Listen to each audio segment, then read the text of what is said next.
નમસ્કાર વિદ્યાર્થી મિત્રો, સ્ટડી વર્લ્ડ ચેનલમાં આપનું અભિવાદન કરું છું. અને આજનો આપણો એવો ટોપિક છે કે પરીક્ષાની તૈયારી કેમ કરવી અને આયોજન કઈ રીતના કરવું. ફર્સ્ટ ઓફ ઓલ તો વિદ્યાર્થી મિત્રો, હું તમને એક એક્ઝામ્પલ આપું કે જેમ જેમ આપણે એક્ઝામ નજીક આવતી જાય ત્યારે આપણે ઘણા બધા વિચારોમાં આવી જઈએ છીએ કે પરીક્ષાની અંદર શું કરીશ, શું લખવું, કઈ રીતના પ્રેઝન્ટેશન કરવું, કઈ રીતના પ્રિપેરેશન કરવું, પ્લસ રમવા પણ જવાનું હોય, ક્રિકેટ રમવા જવાનું હોય, આ બધી વસ્તુ ભેગી થઈ જાય એક્ઝામ ટાઈમે.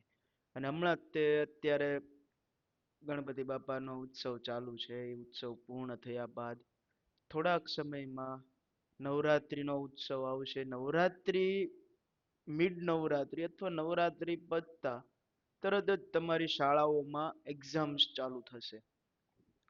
હવે નવરાત્રીથી દિવાળી સુધીનો જે ટાઈમ, જે 15 દિવસનો જે ટાઈમ છે ને, બહુ અઘરો ટાઈમ કહેવાય કે વિદ્યાર્થીઓ માટે.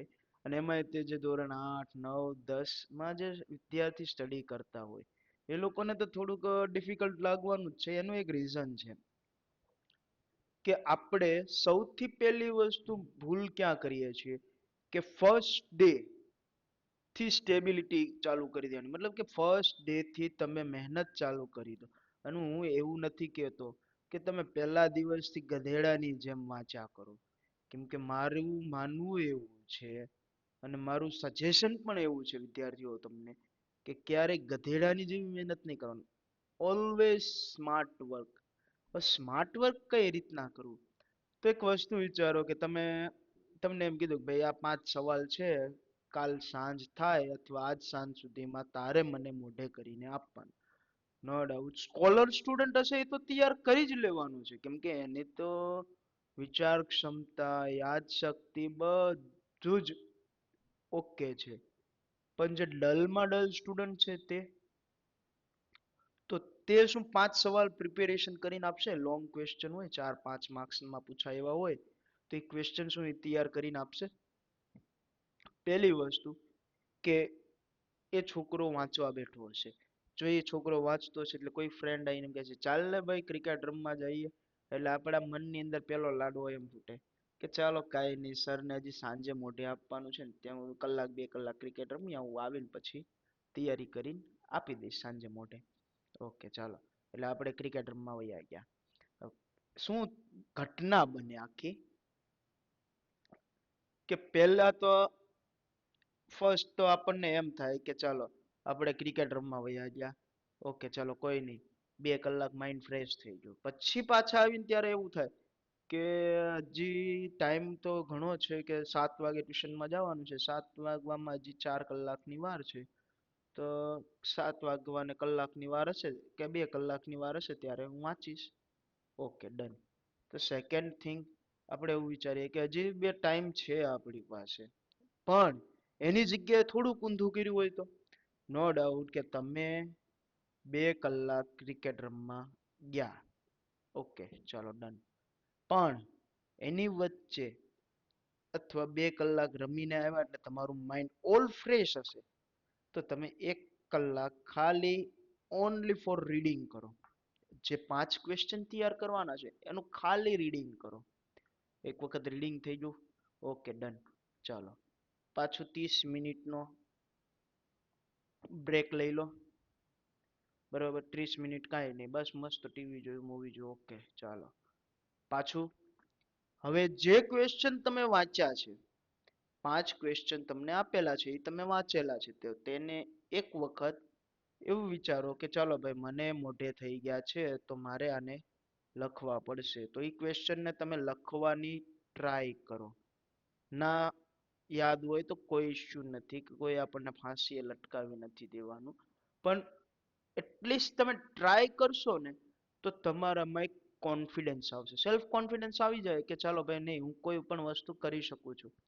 હવે જો આપણે જાણીએ છીએ કે આપણા દેશની અંદર ઘણા બધા ફિલોસોફર છે, કે ફિલોસોફર પોતાની રીતે રાઈટ છે, કે પોતાના ઉપર એક્સપિરિયન્સ થયેલો છે એટલે પોતે રાઈટ છે, બરોબર. પણ જ્યારે બીજાના ઉપર એક્સપિરિયન્સ આ જ વસ્તુનો કરવામાં આવે ત્યારે ત્યાં એનું જે ફિલોસોફી છે તે ફેલ થતી દેખાય છે. એનું એક કારણ છે વિદ્યાર્થીઓ કે બધાના મગજ સરખા નથી. હા, ભગવાને સૃષ્ટિનું સર્જન કર્યું, મનુષ્યનું સર્જન કર્યું, બધા મનુષ્યને મગજ એક સરખા આપ્યા છે, પણ કોઈના વિચારો એક સરખા આપેલા છે નથી આપેલા. વિચાર તમારો અલગ હોય, મારો અલગ હોય, બીજા સ્ટુડન્ટનો અલગ હોય, બીજાનો અલગ હોય. આ બધું જ વસ્તુ છે. હવે એક વસ્તુ છે કે સ્ટડી ઇમ્પોર્ટન્ટ શું કરવા છે. કે કોઈકે એક વિદ્યાર્થીએ મને એક સવાલ પૂછેલો હતો કે સર, આપણે જેમ જેમ આગળ જઈને ભણી લઈને બધું ઓકે થઈ જાય, આપણે નોકરીએ ચડી જાય, પછી કોઈ અમારા રિઝલ્ટ તો કોઈ જોતું નથી. તો એનું એક કારણ છે વિદ્યાર્થીઓ કે તમે જે ફિલ્ડની અંદર જવા માંગો છો કે ભાઈ સાયન્સ વાળા સાયન્સમાં આગળ જશે, એન્જિનિયર બનશે, બીએસસી કેમેસ્ટ્રી કરશે, મેથ્સ કરશે અથવા ડોક્ટરીમાં જશે, વોટ કેટલી લાઈનો છે સાયન્સ ફિલ્ડની અંદર, ટોટલ 56 લાઈનો છે અલગ અલગ. પછી કોમર્સ વાળા બીકોમ કરશે, આ બીબીએ કરશે, વકીલ બનશે, એને તે અલગ અલગ લાઈન છે, સીએસ કરશે, પછી યુપીએસસી જીપીએસસી ની તૈયારી કરશે. બધી જ વસ્તુ કરી શકે, બરોબર.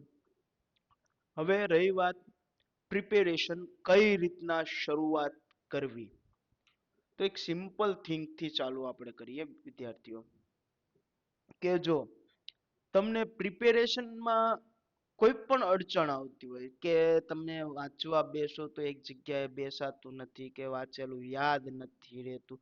હા, એક વસ્તુ હું તમને કહી દઉં વિદ્યાર્થીઓ કે જે પણ વિદ્યાર્થીઓને વાંચેલું યાદ ના રહેતું હોય અને અમારી સાથે જોડાયેલા છે એ વિદ્યાર્થીઓ કોમેન્ટ સેક્શનની અંદર પણ મેસેજ છોડી શકે છે, અથવા સ્ટડી વર્લ્ડ 1008 કરીને અમારું ઇન્સ્ટાગ્રામ પેજ છે તેના ઉપર પણ મેસેજ છોડી શકે છે, જેથી કરીને હું અથવા મારી જે ટીમ છે તમને પ્રોપર ગાઈડન્સ આપીને તમારું રિઝલ્ટ ઇમ્પ્રુવમેન્ટ કેમ થાય તેની પૂરેપૂરી ટ્રાય કરીશું, જેથી કરીને તમારું રિઝલ્ટ સારું આવે.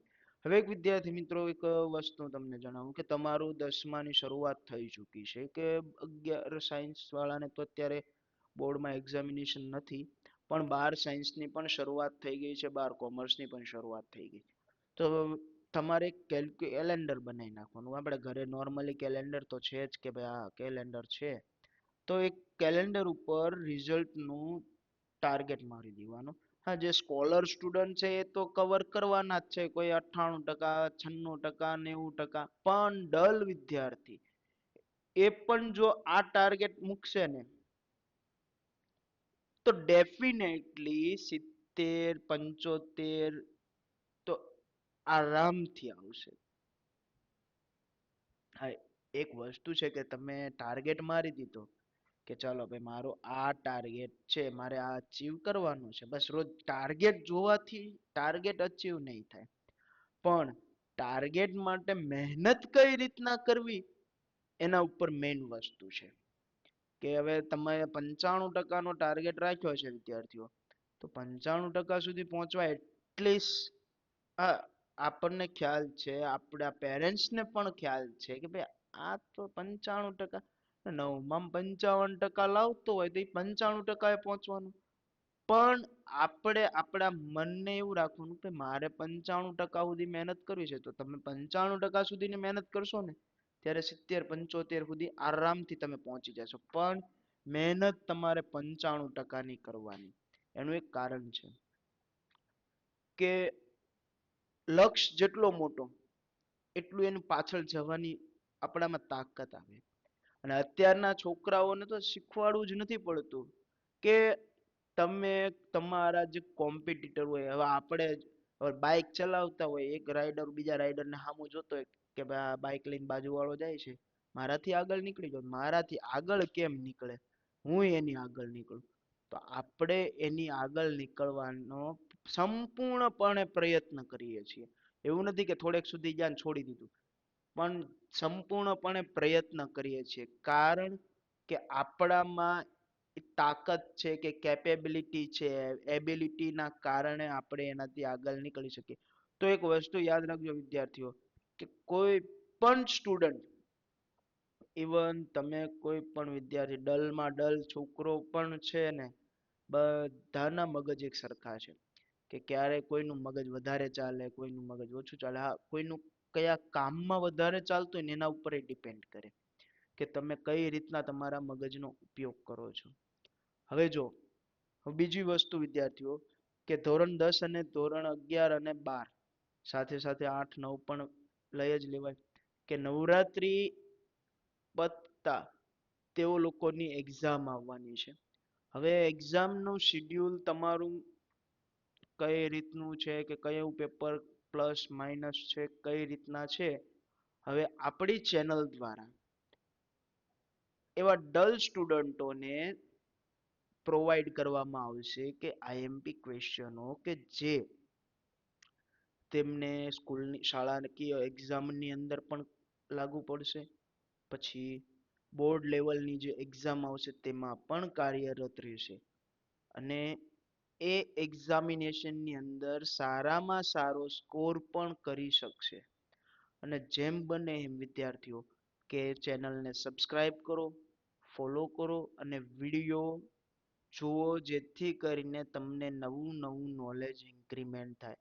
હવે વિદ્યાર્થીઓ કે જો આપણી પાસે સારા એવા શિક્ષકો, અનુભવી શિક્ષકોની ટીમ છે બરોબર, તો એના એક્સપિરિયન્સ તમને મળશે કે જેથી કરીને તમારું નોલેજ ધીરે ધીરે વધતું જશે. હવે એક વસ્તુ વિચારો વિદ્યાર્થીઓ કે ટાઈમ મેનેજમેન્ટમાં એન્જિનિયરો બહુ સારા એવા મેનેજમેન્ટ કરતા હોય છે ટાઈમનું કે એક્ઝામ આજે એક્ઝામ છે 12 વાગે તો સવારે 7 વાગે વાંચવા બેસે, 11 વાગ્યા સુધી વાંચે, 12 વાગે એક્ઝામ દેવા જાય ને ટોપ કરીને આવતું રહે. ટોપ મીન્સ કે 70-80% એટલે એના માટે તો ઇનફ થઈ ગયા ને, એટલે એટલા ટકા તો આરામથી કવર કરી શકે છે ને. બસ તો પછી એ જ વસ્તુ ટાઈમ મેનેજમેન્ટ પણ આપણી પાસે જરૂરી છે. જો હવે તમને સિમ્પલી લોજિક બતાવું કે તમારો શાળાનો ટાઈમ 7 થી 12 નો છે. ઓકે, તો 7 થી 12 નો ટાઈમ થયો એટલે આપણે ચલો ઓબ્વિયસલી 6 વાગે જાગવાના, 6 વાગે જાગી તૈયાર બિયાર થઈ કમ્પ્લીટ થઈને 7 વાગે શાળાએ પહોંચી, શાળાએથી 12 વાગે ઘરે આવી છે. તો પછી 12 વાગ્યાથી લઈ 2 વાગ્યા લગી આપણી પાસે બ્રેકનો ટાઈમ છે. પછી ઓબ્વિયસલી અમુક ક્લાસીસમાં તમે 2 થી 4 જતા હો, કોઈ 4 થી 6 હોય, કોઈ 6 થી 8 હોય, પણ એટલીસ્ટ 24 કલાકમાં આપણા માટે ખાલી 2 કલાક તમારે કાઢવાની. કેટલી? તમે 2 કલાક કાઢશો, હું તમને એનો બેનિફિટ બતાવું. આપણી પાસે સબ્જેક્ટ કેટલા તૈયાર કરવા માટે? ગણિત, વિજ્ઞાન, ઇંગ્લિશ, સમાજ, ગુજરાતી. આ ધોરણ 8 9 10 ની વાત કરું છું. 11 12 સાયન્સની આપણે પછી વાત કરીશું. પણ તમારી પાસે મૂળ 5 સબ્જેક્ટ. 5 સબ્જેક્ટમાંથી તમે ધારો કે તમને એમ છે કે મારાથી આખો સિલેબસ કવર નથી થાય, ઓકે ફાઇન, આપણે આખો સિલેબસ કવર પણ નથી કરવો, આપણે સિલેબસના 80% કવર કરવાનું છે. કેટલા ટકા? જે પરફેક્શન હોય. હવે તમે જે 2 કલાકનું મેં તમને જે ટાઈમિંગ કીધું, હવે એમાં આપણે સોમવારે સાયન્સ લઈ લઈ, બુધવારે મેથ્સ લઈ લઈ, એટલે એ રીતના આપણે ડે બાય ડે સબ્જેક્ટ ગોઠવી દઈએ. હવે 2 કલાકના ટાઈમિંગમાં શું કરવાનું કે એ ટાઈમિંગમાં ખાલી 5 સવાલ રોજના, તમારે રોજના 5 ક્વેશ્ચન તૈયાર કરવાના કે જે તમે 5 ક્વેશ્ચન તૈયાર કરશો એમાં 1 માર્ક્સના સવાલ તો મે બી અત્યારે તમે ન કરો તો ચાલે, પણ મોટા ક્વેશ્ચન તમે 5 નો થાય 2 કલાકમાં કોઈ ઇશ્યુ નથી. તમે 2 3 કરો ક્વેશ્ચન રોજ, 3 5 ક્વેશ્ચન તૈયાર કરશો.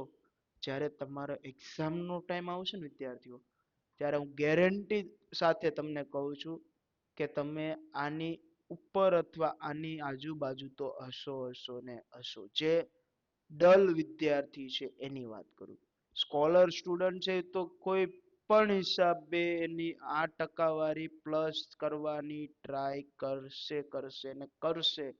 પણ જે વિદ્યાર્થી મિત્રો ડલ છે તેની માટે આ બેસ્ટ વે છે કે બહુ ઈઝી રસ્તો છે કે જે એક્ઝામની અંદર સારામાં સારું સ્કોરિંગ તરફ આગળ વધી શકે. હા, એક વખત વિદ્યાર્થી મિત્રો તમે 70% એ પહોંચી ગયા ને પછી ઓટોમેટિક તમારો કોન્ફિડન્સ લેવલ વધવા માંડશે કે નહીં, હું કેમ ન કરી શકું, ઓલો કરી શકે છે તો હું આરામથી કરી શકું. તો તમે પણ 90% સુધી પહોંચવાની ટ્રાય કરી શકશો અને ત્યાં સુધી પહોંચી જશો એ ગેરંટી છે વિદ્યાર્થીઓ. અને હવે પછીનો જે નેક્સ્ટ વિડીયો અપલોડ થશે વિદ્યાર્થીઓ, તો તેની અંદર ધોરણ 8, 9 અને 10 પછી 11, 12 સાયન્સ કે જે નવરાત્રી પતતાની સાથે જે તમારે સ્કૂલ દ્વારા એક્ઝામ લેવામાં આવશે તેની આપણે ક્વેશ્ચનની થોડી ચર્ચાઓ કરશું, તેને મોટા ક્વેશ્ચન સમજાવશું અને તમને જે ઈઝી મેથડ પડશે એ ઈઝી મેથડથી તમારા મગજમાં આપણે સેટ કરીશું, જેથી કરીને તમે સારામાં સારું સ્કોરિંગ કરી શકો એની અમારો પ્રયાસ રહેશે. થેન્ક યુ વિદ્યાર્થીઓ. તમે તમારા મિત્રોને, તમારી ફેમિલીમાં, તમારા પરિવારમાં જે કોઈ સદસ્ય ધોરણ 8, 9, 10 અને 11, 12 સાયન્સની અંદર અભ્યાસ કરતા હોય તે લોકોને ચેનલ શેર કરો, સબસ્ક્રાઇબ કરાવો અને ફોલો કરાવો અને અમારા સાથે જોડાયા રહો. ધન્યવાદ.